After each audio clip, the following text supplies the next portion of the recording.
9 people entered these mountains.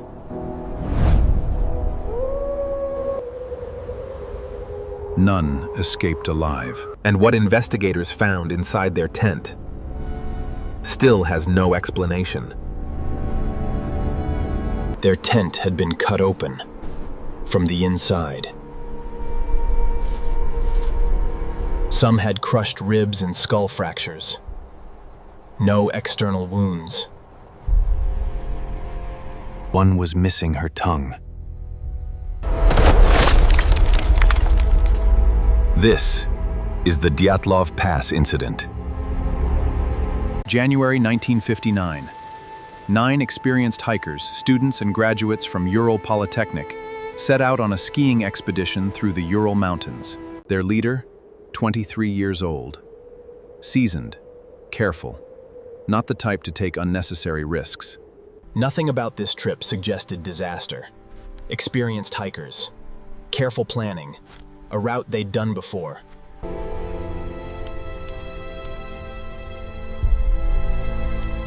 So what changed? Their goal, reach Otorten Mountain, a name that, in the language of the local Mansi people, translates to, "Don't go there."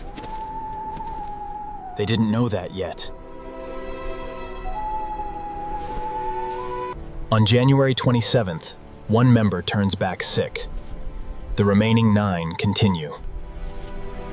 It's the last confirmed sighting of any of them alive.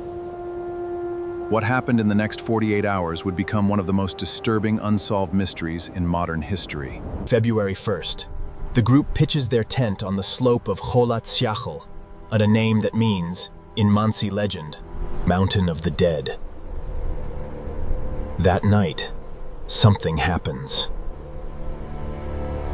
Something that makes 9 experienced, well-equipped hikers cut their way out of their own tent. From the inside, in sub-zero temperatures, and run. Not toward safety, toward the tree line time, over a kilometer away. Barefoot, some in only socks, In -25-degree cold. Whatever they were running from, they believed it was worse than freezing to death. and what investigators found next only made the mystery darker. Search teams find the first 2 bodies at the tree line, barefoot, in their underwear, frozen beside the remains of a small fire. 3 more are found between the trees and the tent, Enjli, as if trying to crawl back. The final 4 aren't found until May, buried under 4 meters of snow in a ravine. And this is where it gets impossible to explain.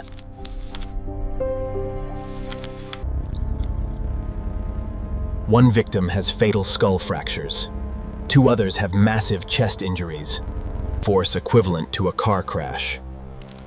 But there is no external bruising, no broken skin. The Soviet autopsy report calls the injury pattern unlike anything investigators had seen. For over 6 years, theories have piled up. An avalanche plundies, but no snow ever moved. A secret military weapons test, but no records ever surfaced. Infrasound-induced panic, a theory so strange, even scientists are divided on it. Even a Yeti attack. The Soviet government closed the case in months, sealed the files, offered no real explanation. In 2019, Russian investigators reopened it. Their conclusion? A small, localized avalanche. But that theory still can't explain the missing tongue, the undisturbed footprints, or why 9 experienced hikers ran barefoot into a blizzard instead of that were sitting right by the tent flap. Somewhere on that mountain slope, 9 people faced something. It made running into a Siberian winter, half-dressed, feel safer than staying in their tent. And maybe it always will. Maybe the mountain knows the truth. Subscribe, be alive. to uncovering the unexplained.